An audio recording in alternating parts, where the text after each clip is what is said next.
अगर वोट प्रतिशत बराबरी पर आ जाता है, बहुत ज्यादा उससे अंतर पड़ने की गुंजाइश तो नहीं है, थोड़ा मुकाबला और टाइट हो जाएगा। जब तक आप बीजेपी को उत्तर प्रदेश में नहीं रोक सकते हैं तब तक उससे दिल्ली में हटाने की बात सोचना मुश्किल है। हम लोग ने 6 महीने पहले से बोलना बता दिया था, 18 महीने पहले पहला आ गया था हमारा कर्नाटक में कि बीजेपी चुनाव हारने वाली है। कि जो बड़ा नुकसान एनडीए को देखने मिल रहा है वो महाराष्ट्र में है और वो है बिहार में। केवल गिने चुने राज्य ऐसे हैं जहां पे आप कह सकते हैं कि मामला अभी भी बहुत कांटे का है, जिसमें वोट शेयर के गैप कम हैं, जहां पे चुनावी उलटफेर की गुंजाइश हो सकती है। तो बेसिकली क्या है कि जो इंडिया के जो सारे वोटर हैं, मतलब जो 40% मान लीजिए, वो अभी भी राहुल गांधी को अपना नेता नहीं मानते। 36 के आंकड़े वाले पार्टी को रातों रात वोट देने के लिए मन बना लेना, ये सामान्य तौर पर हमने कम देखा है। जब तक आप नरेंद्र मोदी की थाली में से नहीं खाएंगे रोटी निकाल करके, तब तक आपको उस तरीके की जीत नहीं मिलेगी। नरेंद्र मोदी अपनी पार्टी से आगे हैं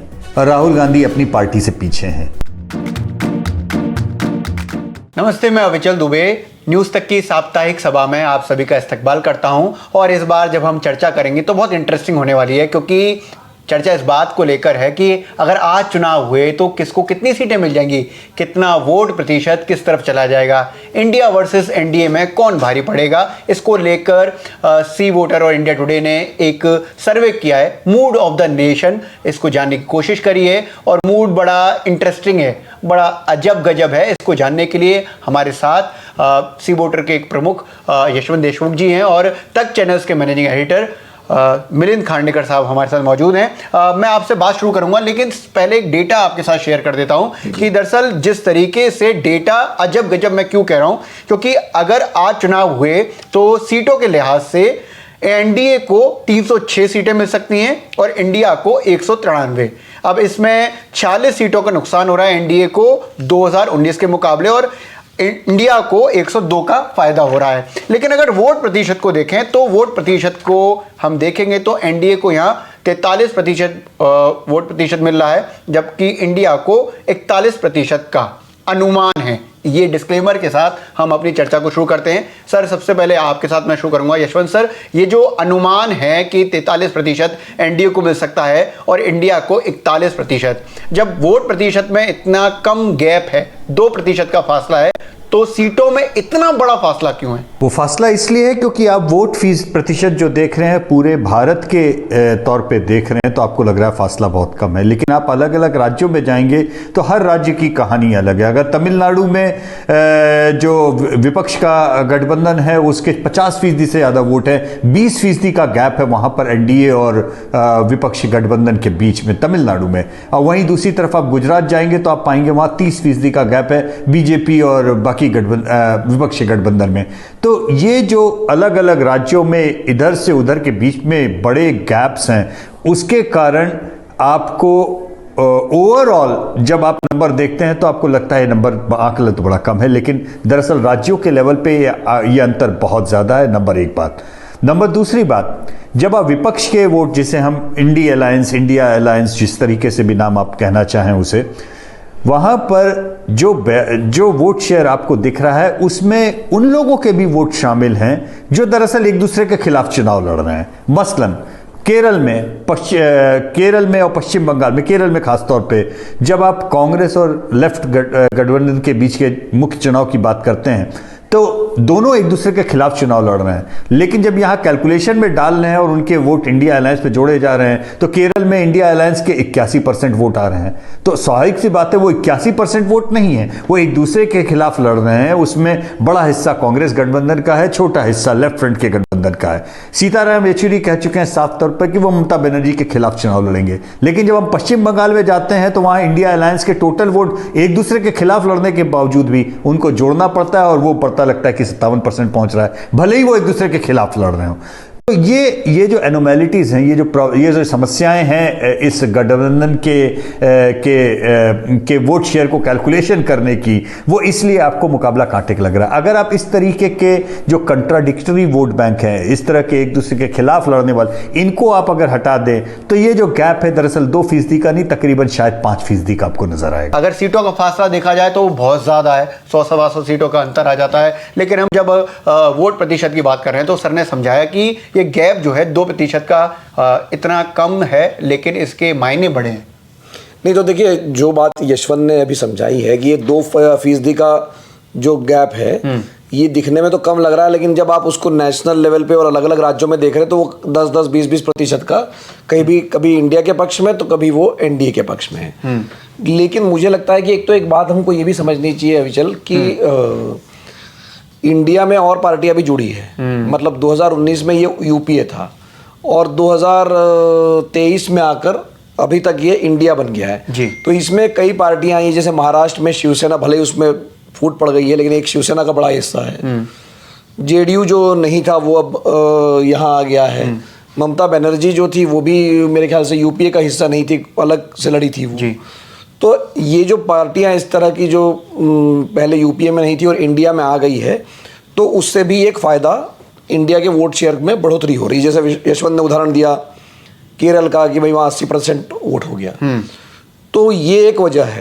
लेकिन यशवंत, मैं आपसे एक बात ये पूछना चाहूँगा, जो मैं जब ये इंडिया अलायंस बना था तो जो मुझे याद पड़ रहा है कि 2019 के वोट शेयर पर जब बात हुई थी तब एनडीए का वोट 43% था।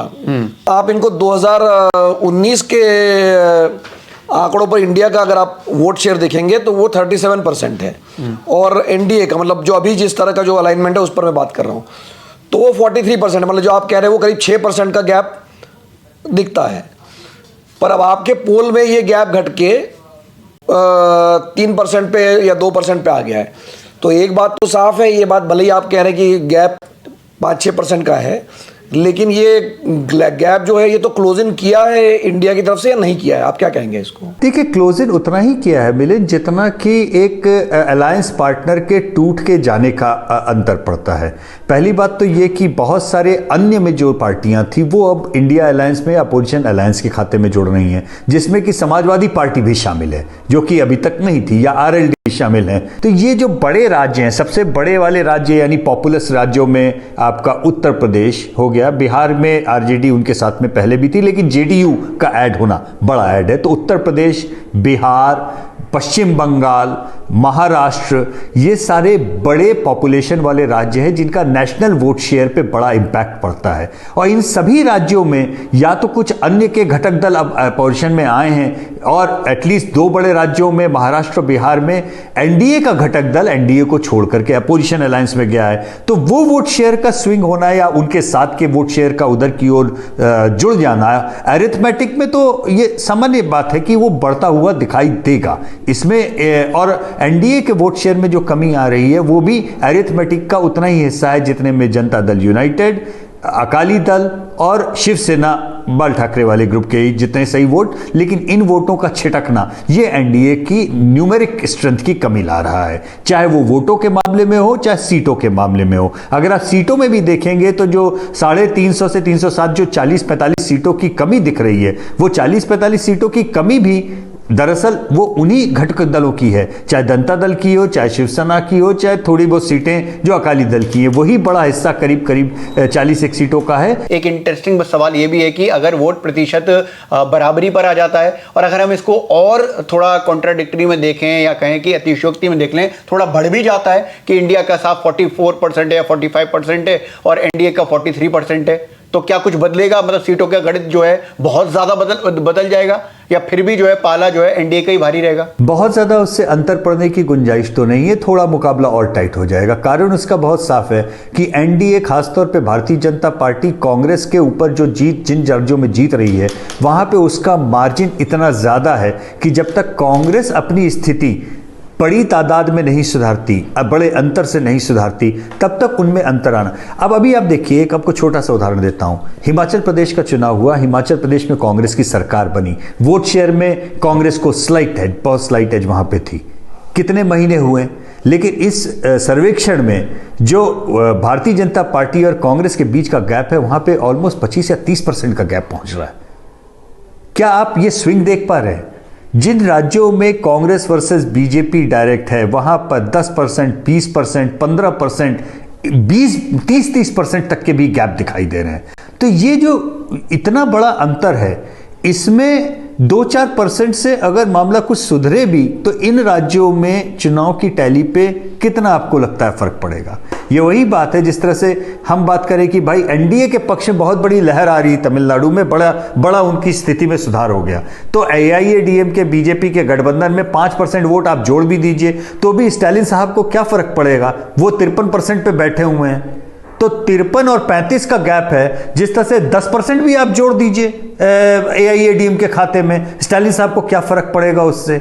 सीटें तो उतनी ही है ना, सीटें 39 ही हैं। 39 में अगर बहुत ज्यादा 5-10% एनडीए के खाते में तमिलनाडु में गैप हो गया, बढ़ गया, तो हो सकता है कि 2 या 3 सीटें एनडीए के खाते में आ जाए वहां पर, लेकिन 36 सीटें 35 सीटें तब भी स्टालिन साहब जीत के ले जाएंगे।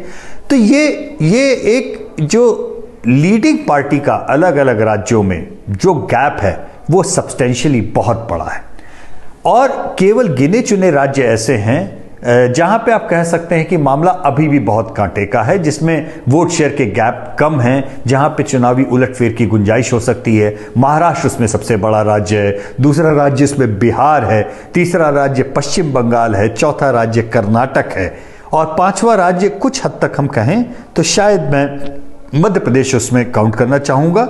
हालांकि मध्य प्रदेश में विधानसभा और लोकसभा के वोटिंग इंटेंशन से बहुत अंतर है, लेकिन फिर भी जस्ट फॉर द स्टैटिस्टिकल कारण से मैं उसे अभी फिलहाल उसे शामिल कर लेना चाहूंगा। इसी जिक्र को थोड़ा सा आगे बढ़ाना चाहूंगा कि इंडिया के लिए जो 2 बड़े स्टेट हैं, मैंने उनको लिखा कि महाराष्ट्र है, क्योंकि सर ने बताया कि वहां कांटे की टक्कर है, और ऐसे में एनडीए को 20 सीटें वहां मिल सकती हैं अनुमान के अनुसार, और इंडिया को 28 सीटें। अगर बिहार की बात करें तो वहां 26 सीटें जो हैं वो इंडिया को मिल सकती हैं, एनडीए को 14 सीटें मिल सकती हैं। तो ये जो नुकसान हो रहा है एनडीए को, बड़ा नुकसान इन बड़े राज्यों से हो रहा है। हाँ, तो ये जैसे यशवंत ने 5 राज्यों का उल्लेख किया अभी, हाँ। तो महाराष्ट्र और बिहार, और हम यशवंत से फिर पहले इस विषय पर बातचीत कर चुके हैं कि जो बड़ा नुकसान एनडीए को देखने मिल रहा है वो महाराष्ट्र में है और वो है बिहार में। और यहाँ दोनों जगह जो नोट करने वाली बात ये है कि 2019 में जो लोग एनडीए के साथ थे या बीजेपी के साथ थे, उनके इधर आने से बड़ा फर्क पड़ गया। मतलब शिवसेना उधर थी बीजेपी के साथ में, जेडीयू थी बीजेपी के साथ में। तो ये जो दोनों राज्यों में परिणाम में अगर कोई उलटफेर हमें देखने मिल सकता है जब 8-9 महीने बाद मतदान होगा, तो उसका बड़ा ये कारण है कि बीजेपी के जो 2 पुराने साथी थे उन्होंने अपना पाला बदल लिया। और एक और बात मैं ये कहूँगा कि ये जो ट्रेंड है, मेरे ख्याल से यशवंत ने जो जनवरी में भी सर्वे मूड ऑफ द नेशन किया था उसमें भी मोटा मोटा यही ट्रेंड था यशवंत। महाराष्ट्र और बिहार में कोई बहुत ज़्यादा अंतर नहीं, मतलब थोड़ा मोड़ा अंतर है, लेकिन ट्रेंड लाइन में वहाँ पर एनडीए को नुकसान है। और न केवल यशवंत ने जो सर्वे किया है, उसके अलावा अगर आप देखें कि हमने महाराष्ट्र के लिए जो सकाळ अखबार का सर्वे था उसका भी हमने डिस्कशन में लिया था, वहाँ पर भी यही ट्रेंड है। तीसरी बात जो इंडिया टीवी और ने भी एक सर्वे किया था हाल में, वहाँ पर भी यही ट्रेंड है कि बिहार में हालांकि सीटों का अंतर हो सकता है, लेकिन ये जो एनडीए का नुकसान इन दोनों राज्यों में, ये एक ट्रेंड पिछले 6-8 महीनों में देखने मिल रहा है। और एनडीए के लिए मेरे ख्याल से यशवंत, जो पहले भी यशवंत कह चुके हैं कि तोड़फोड़ शायद लोगों को पसंद नहीं आती है, लेकिन महाराष्ट्र में 2 बार आपने तोड़फोड़ देख ली है। और फिर भी जो है अजित पवार भी आपने तोड़ लिए, आपने एकनाथ शिंदे को भी तोड़ लिया, शरद पवार पता नहीं किस करवट बैठेंगे, लेकिन फिर भी जो है ये रिजल्ट चेंज नहीं हो रहा है। और मुझे ऐसा लगता है यशवंत, हमने पहले भी बात की है कि महाराष्ट्र में ये जो उठापटक हो रही है, हो सकता है इसका बेनिफिशियरी कांग्रेस हो, मतलब महाराष्ट्र के लिहाज से बोले तो हो सकता है मिलिंद इसमें, क्योंकि एक तो ये भी देखना होगा कि कौन कितनी सीटों पे लड़ रहा है, किस तरीके की सीटें किसके खाते में जा रही हैं अलायंस पार्टनर्स के अंदर। महाराष्ट्र में खासतौर पे 2 विरोधाभासी वोट बैंक हैं, और अजीत पवार के ग्रुप के आने के बाद में दरअसल जो स्नैप पोल भी हुए थे, हमने आपको बताया था कि बहुत ज़्यादा भारतीय जनता पार्टी के समर्थक कोई उसको बहुत खुश होकर के नहीं देख रहे हैं अजीत पवार के आने को। और 1-2 वोट शेयर खासतौर पे महाराष्ट्र में ऐसे हैं जिनके साथ में दिक्कत होने वाली है। मसलन हमारे सर्वे में जितने भी आंकड़े आए उसमें हमें एक चीज़ समझ में आई कि कांग्रेस का वोटर और मुस्लिम मतदाता भी जहां जहां शिवसेना उद्धव ठाकरे के कैंडिडेट होंगे वो वोट दे देगा, क्योंकि उसका मुख्य उद्देश्य भारतीय जनता पार्टी को हराने का है। उनको उसमें कोई विरोधाभास नहीं दिखेगा। लेकिन शिवसेना यानी उद्धव ठाकरे के सपोर्टर या पुरानी शिवसेना के सपोर्टर जिन जगहों पे कांग्रेस के कैंडिडेट होंगे, क्या उनको वहां पे वोट देंगे, इसमें मुझे संदेह है, नंबर एक बात।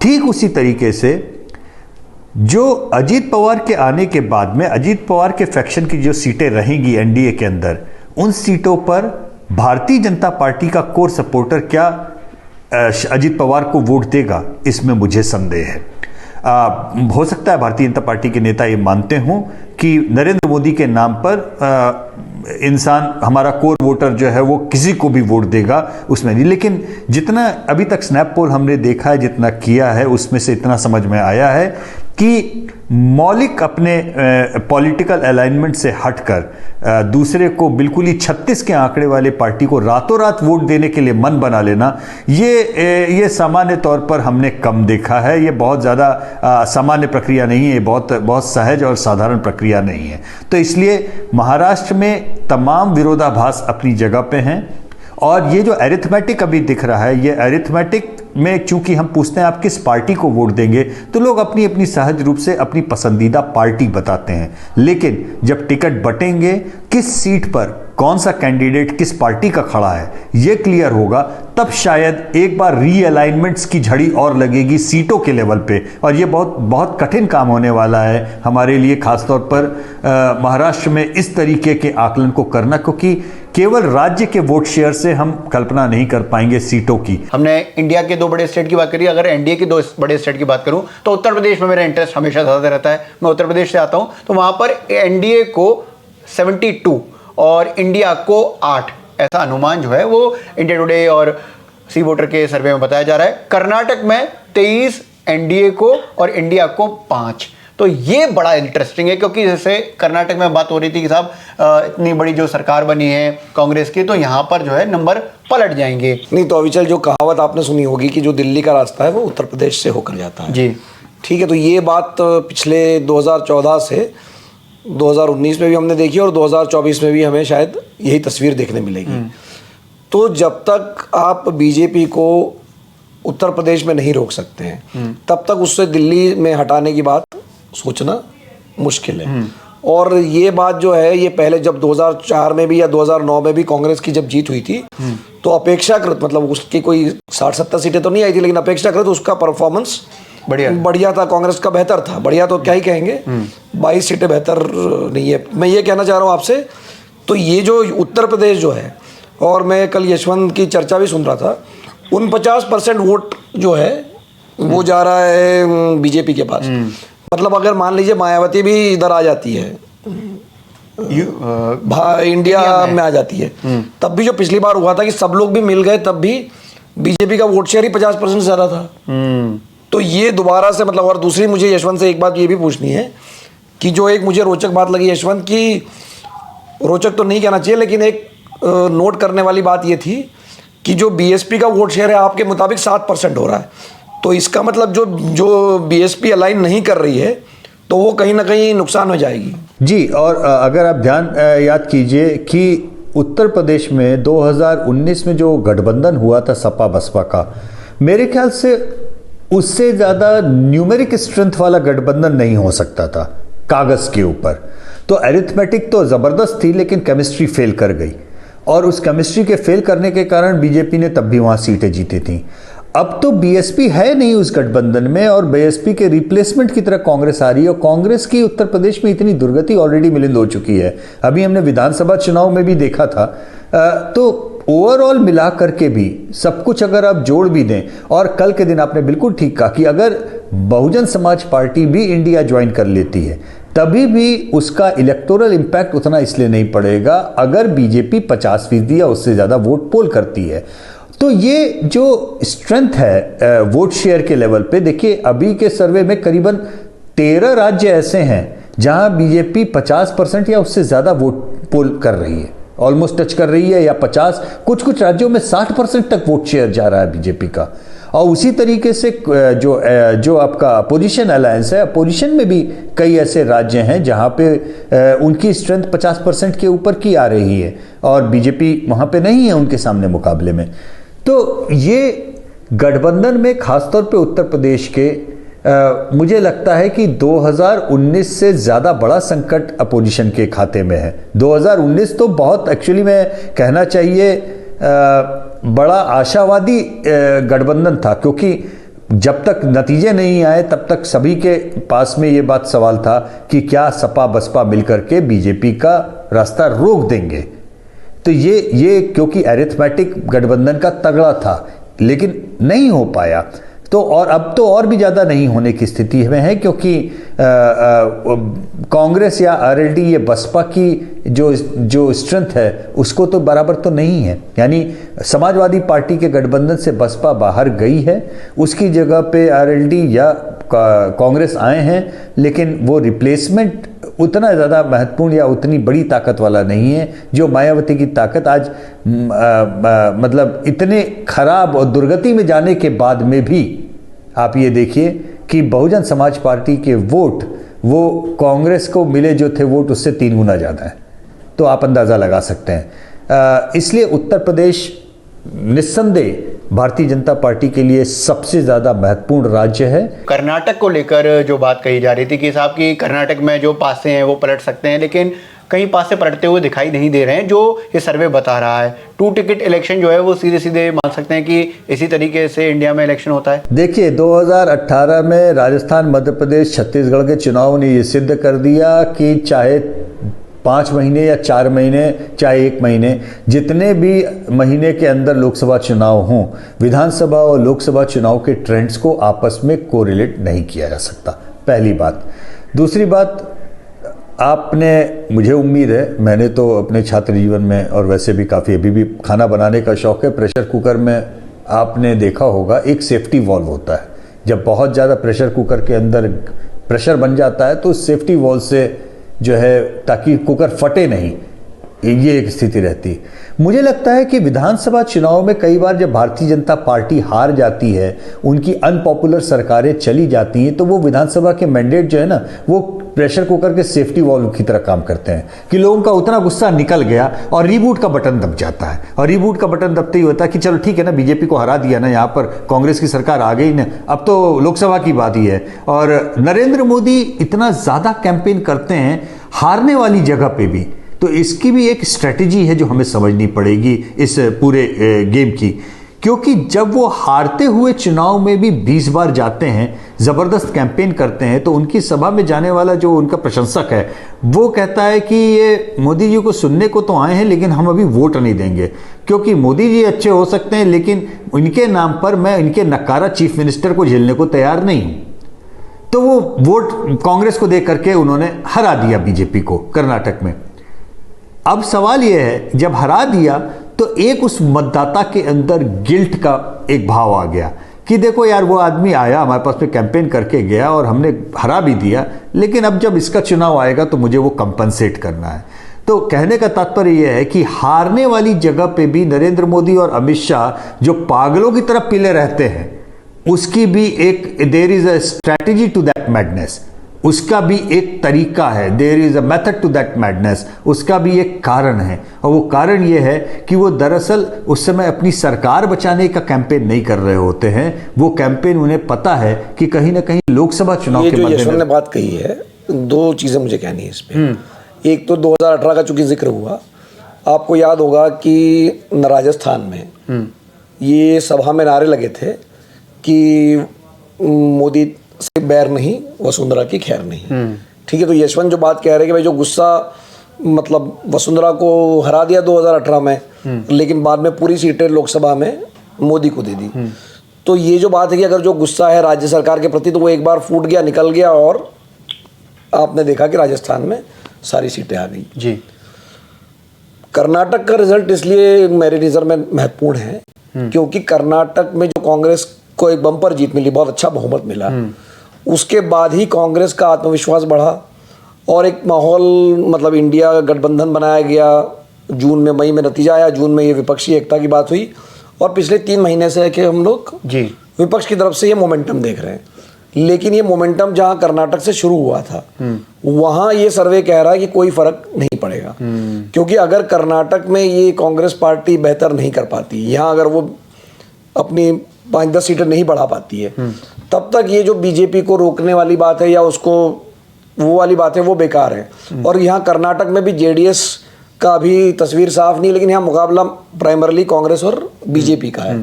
राहुल गांधी वहाँ भारत जोड़ो यात्रा भी निकाल चुके हैं। अब पिछले चुनाव में जेडीएस कांग्रेस साथ में लड़े थे मिलन, जैसे सपा बसपा साथ में लड़े थे उत्तर प्रदेश में, उसी तरह से कर्नाटक में जेडीएस और कांग्रेस साथ में चुनाव लड़े थे। लेकिन उनके साथ में चुनाव लड़ते ही भाजपा का वोट शेयर 50% कर्नाटक में पहली बार क्रॉस कर गया। तो ये बड़ी विचित्र स्थिति है, जिसे हम बार बार अरिथमेटिक में महागठबंधन और इसकी बात करते हैं। इसमें जैसे ही केमिस्ट्री का मसला आता है तो जेडीएस का वो वोटर जो कि एक्चुअली मूलतः एंटी कांग्रेस वोटर है, उसने कहा कि भाई अगर कांग्रेस का कैंडिडेट है तो हम क्यों वोट देंगे, हम भारतीय जनता पार्टी को वोट देंगे। तो वो बैकफायर कर गया। और अभी तो आज अभी चर्चा हो रही थी, उसमें दरअसल लोगों ने मुझे ये भी इंडिकेशन दिया कि संभावना इस बात की है कि जेडीएस जो है वो एनडीए ज्वाइन कर ले। तो ये एक अलग तरीके का इक्वेशन होगा, क्योंकि उनके वोट भी करीबन 8-9% हैं कर्नाटक में, और वो इम्पोर्टेंट वोट है। अगर वो एंटी कांग्रेस से उसके नाम पर बीजेपी के साथ में आता है तो उससे इनको मजबूती मिलेगी। लेकिन दो सर्वेज में काफ़ी अंतर पड़ गया। देखिए, जनवरी का जब हमने एमओटीएन किया था उस समय कर्नाटक में हमने कांग्रेस को 17 सीटों के आसपास, अगर मैं गलत नहीं हूँ, 17 सीटें हमने उस समय प्रोजेक्ट की थी, क्योंकि उस समय जनता का मूड जो था वो एंटी बीजेपी लोकल लेवल पे बना हुआ था। लेकिन जैसे ही नतीजे आ गए, कर्नाटक में सरकार पलट गई, अभी के सर्वे में देखिए तो फिर से घूम फिर के वापस वहीं। तो ये जो गिल्ट ट्रिपिंग है नरेंद्र मोदी के कैंपेन की, जब वो जाते हैं बार बार वो अपना कैंपेन करते हैं हारने वाली जगह पे, जहां के चुनाव आर्ग्यूएबली हार जाते हैं और जिसके ऊपर बात होती है, देखिए साहब प्रधानमंत्री गए और तब भी बीजेपी चुनाव हार गई। दरअसल मुझे लगता है कि बहुत अब हम लोगों को शायद इसको एक बार रीथिंक करना चाहिए। मुझे तो अब ये बार बार ये लगता है कि वो दरअसल उनका इन्वेस्टमेंट उस समय विधानसभा के लिए होता ही नहीं है मिलिंद। मुझे लगता है कि वो इस बात को समझ के जाते हैं कि विधानसभा हम हार रहे हैं, लेकिन अगर हम अभी कैंपेन नहीं करेंगे तो लोकसभा में हमारे लिए ये माहौल नहीं बन पाएगा। वो लोकसभा की तैयारी करने के लिए शायद चले जाते हैं। मुझे अंदर से कई बार ऐसा लगता है, क्योंकि नंबर्स में तो दिखता है ना, हम लोग के ट्रैकर्स में कई बार आता है कि ये चुनाव ये हार रहे हैं। हम लोग ने 6 महीने पहले से बोलना बता दिया था, 18 महीने पहले पहला आ गया था हमारा कर्नाटक में कि बीजेपी चुनाव हारने वाली है। तो उसके बावजूद भी जिस तरीके की ताकत ये लोग झोंक देते हैं म्यूनिसिपैलिटी के भी चुनाव में, तो ये एफर्ट जो है ना, ये दरअसल ये उनको फायदा करता है। ये एक तरह की गिल्ट ट्रिपिंग भी होती है उस मतदाता के उस लिए कि देखो उस चुनाव में तो वोट नहीं दिया था ना, इस चुनाव में तो हमको वोट दोगे ना, ये तो हमारा चुनाव है, उस समय तुम्हें गुस्सा निकालना था, ठीक है बीजेपी को हरा दिया, सीएम भी हार गया, कांग्रेस भी आ गई, हो गया ना, गुस्सा ठंडा हो गया ना। तो ये प्रेशर कुकर का सेफ्टी वॉल्व जो इस्तेमाल करना है, ये भी बड़ा इंटरेस्टिंग मेरे ख्याल से स्ट्रैटेजिक इवोल्यूशन है एक तरीके से राजनीति का। आपने कैंपेन का जिक्र किया है, प्रधानमंत्री जी की छवि का जिक्र किया है, तो जनवरी 2022 की बात करूं तो करीब 53% आपने बताया था कि एज ए बेस्ट पीएम जो है लोग उनको लोकप्रिय मान रहे हैं। और अभी अगस्त 2023 की बात करें तो 52% बराबर है, मतलब करीब करीब स्थिर है। लेकिन अगर हम राहुल गांधी की बात करें तो पिछले 1.5 साल में ये डबल से भी ज़्यादा हो गया है। हालांकि ये प्रधानमंत्री नरेंद्र मोदी से जो बीच की दूरी है वो काफ़ी ज़्यादा है। जनवरी 2022 में बताया था कि सब 7% लोग उनको लोकप्रिय मानते हैं, लेकिन अब ये अगस्त 2023 में 16% मानते हैं। मैं फिर कह रहा हूँ कि प्रधानमंत्री जी से उनकी जो दूरी है वो 3 गुना से ज़्यादा है, मतलब प्रधानमंत्री 3 गुना ज़्यादा पॉपुलर हैं राहुल गांधी के मुकाबले। लेकिन उनके जो लोकप्रियता में जो उछाला है वो 2 गुने से ज़्यादा आया है। तो ये 2 गुने से ज़्यादा कांग्रेस को और आगे ले जाने में कुछ काम करेगा, मतलब 6 महीना 7 महीना और बाकी है। देखिए, राहुल गांधी जी की अपनी रेटिंग्स अब वो उस जगह पे हैं जो उनका प्रीवियस पीक था 2019 के चुनाव के पहले। बीच में उनकी स्थिति बहुत ज़्यादा खराब हो गई थी। भारत जोड़ो यात्रा के बाद में उनके रिपेयर हुए नंबर और वो बेहतर हुए नंबर। लेकिन ये नंबर जो बेहतर हुए हैं ये दरअसल किसकी कीमत पे आ रहे हैं? ये आ रहे हैं ममता बनर्जी की कीमत पे, ये आ रहे हैं अरविंद केजरीवाल की कीमत पे।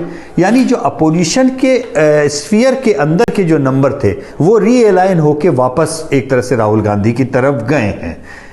ये नंबर लेकिन नरेंद्र मोदी की पॉपुलैरिटी रेटिंग की कीमत पे नहीं आ रहे। इसलिए इस बात को समझना बहुत जरूरी है कि आपने अपोजिशन अलायंस, वो थाली में ही 4 कटोरियां हैं, उसमें से आपके पास में 1 कटोरी थी, अब आपके पास में 3 कटोरी है, लेकिन अपोजिशन की थाली के अंदर से खाया है। जब तक आप नरेंद्र मोदी की थाली में से नहीं खाएंगे रोटी निकाल करके, तब तक आपको उस तरीके की जीत नहीं मिलेगी। तो ये एक बड़ी क्लासिकल स्थिति है जहां पे राहुल गांधी जो है वो विपक्ष के नेताओं के बीच में सबसे पॉपुलर कैंडिडेट बन के उभरे हैं कि नरेंद्र मोदी के सामने विपक्ष का सबसे बड़ा चेहरा कौन, विपक्ष के नेताओं के बीच में नंबर 1 राहुल गांधी हैं। तो ये उस सेमीफाइनल जो उनका अपना था उसमें तो वो जीत गए हैं, नंबर 1 आ रहे हैं, लेकिन जब वो फाइनल में एक सुपर हैवीवेट कैंडिडेट के सामने जाते हैं, वहां पे वो जो वजन का अंतर है वो साफ दिखाई देता है। वो पता लगता है कि ये मुकाबला अब दूसरा है। तो ये इन दोनों में फ़र्क करना पड़ेगा। कई बार हमारे ट्रैकर में जब हम लोग साफ बताते हैं कि राहुल गांधी जी की नंबर्स ऊपर जा रहे हैं, तो बहुत सारे दर्शक या बहुत सारे उनकी पार्टी के नेता दरअसल ये उम्मीद लगाते हैं या ये समझने लगते हैं कि इनके नंबर अब ये इतने ज़्यादा हो गए हैं जो अब नरेंद्र मोदी से भी ज़्यादा हो गए हैं। ऐसा नहीं है, उनके नंबर घट के 7, 8, 9 उस रेंज में आ गए थे, अब बढ़ के जो है वो 18, 19, 20% तक भी उनके नंबर्स हो सकता है बढ़ जाएं। लेकिन जहां नरेंद्र मोदी 50% के नीचे आने को तैयार नहीं है, तो वहां पर आप उन नंबरों के बीच का फासला इतना बड़ा है कि आप उसको किस तरीके से टैकल करेंगे। आपका इस पर कमेंट होगा। मुझे अब ध्यान है कि आपने मेरे को इसमें समझाया था कि 2019 में वो एक मुद्दे से चिपक गए थे और उस पर उन्होंने काफ़ी जिक्र किया था, पॉपुलैरिटी बढ़ी थी, लेकिन इस बार वो डाइवर्स नेचर में नजर आ रहे हैं। लेकिन फिर भी वो बात नहीं है जिस तरीके से आपको 24 में जाकर इलेक्शन लड़ रहे हैं। नहीं, देखिए, जो पहले मैं 2 बातें इस बारे में कहना चाहता हूँ। पहली बात तो ये है कि जो यशवंत ने बात कही कि राहुल गांधी एक तरह से आप कह सकते हैं कि विपक्ष की तरफ से निर्विवाद रूप से अब वो चेहरा जो वोटरों को लगता है कि वो मोदी का मुकाबला कर सकता है।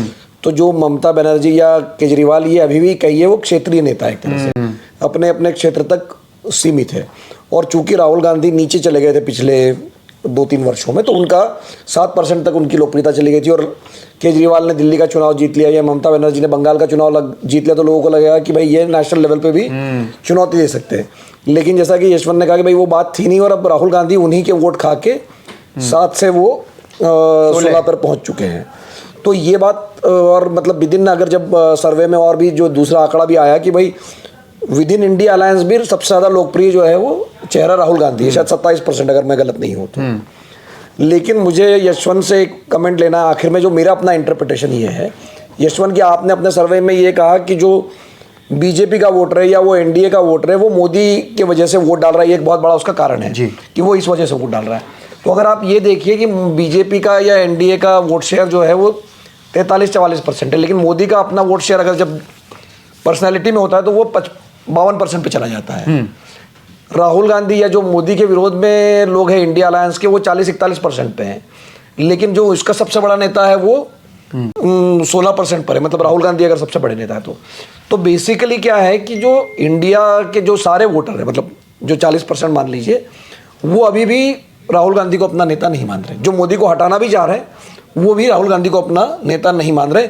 यही मुझे लगता है कि ये मेरा इंटरप्रिटेशन है, लेकिन स्टैटिस्टिकली यशवंत आप क्या कहेंगे इस बारे में? नहीं, ये बड़ा क्लासिकल एक पैराडॉक्स है कि नरेंद्र मोदी अपनी पार्टी से आगे हैं और राहुल गांधी अपनी पार्टी से पीछे हैं, या विपक्ष के नेतृत्व अपने न्यूमेरिक स्ट्रेंथ से काफ़ी पीछे है पॉपुलैरिटी में, नेतृत्व जो है, और भाजपा का नेतृत्व अपने पार्टी के वजन से कहीं ज़्यादा आगे है। केवल 2 ही कैंडिडेट में से चुनना हो आपको तो राहुल गांधी के लिए नरेंद्र मोदी की तुलना में वो 16 से बढ़कर 26-29% तक मामला पहुंच जाता है, क्योंकि तब वहां से कांग्रेस के बाकी नाम डॉक्टर मनमोहन सिंह का, या जो लोग कुछ सोनिया गांधी का नाम लेते हैं, या प्रियंका गांधी का भी थोड़ा बहुत नाम लेते हैं, या मल्लिकार्जुन खड़गे का थोड़े बहुत नाम ले लेते हैं, ये सारे नाम गायब हो जाते हैं, या विपक्ष के बचे हुए नेताओं के नाम गायब हो जाते हैं सारे, चाहे वो अरविंद केजरीवाल हो, चाहे ममता बनर्जी हो, चाहे नीतीश कुमार हो। तब ये सारे नाम गायब हो जाते हैं। और जब हम ये पूछते हैं कि अच्छा, अगर केवल राहुल गांधी और केवल नरेंद्र मोदी में से आपको चुनना हो तो आप किसे चुनेंगे, तो उस केस में मजे की बात यह है कि राहुल गांधी जी के 10% तो नंबर बढ़ जाते हैं, दूसरी तरफ नरेंद्र मोदी के भी 10 नंबर बढ़ जाते हैं। तो ये कुछ ऐसा नहीं होता है कि 40% पूरा का पूरा राहुल गांधी को शिफ्ट हो जाता है, ऐसा होता नहीं है। वो 40 में से करीब करीब आप मान के चलिए कि एक 30% का ब्लॉक उनकी ओर शिफ्ट होता है, तो 10% का ब्लॉक जो है नरेंद्र मोदी की ओर शिफ्ट हो जाता है। तो ये विरोधाभास देखने में लगता है, लेकिन दरअसल है नहीं, क्योंकि हमको ये समझना होगा कि इस देश में नॉन कांग्रेस जो विपक्षी पार्टियां हैं, उनमें बड़ी तादाद में ऐसी पार्टियां हैं मिलिंद, जिनका मौलिक वोट जो है वो एंटी कांग्रेस का रहा है। आप जुड़े और इतना आपने बेशकीमती समय दिया, उसका खूब खूब शुक्रिया सर। आपका भी खूब सारा शुक्रिया और हमारे सभी दर्शकों का खूब सारा शुक्रिया जो आपने इस पूरी केमिस्ट्री, इस अर्थमेटिक को सुना और जाना। आगे जुड़ेंगे ऐसा पूरा विश्वास।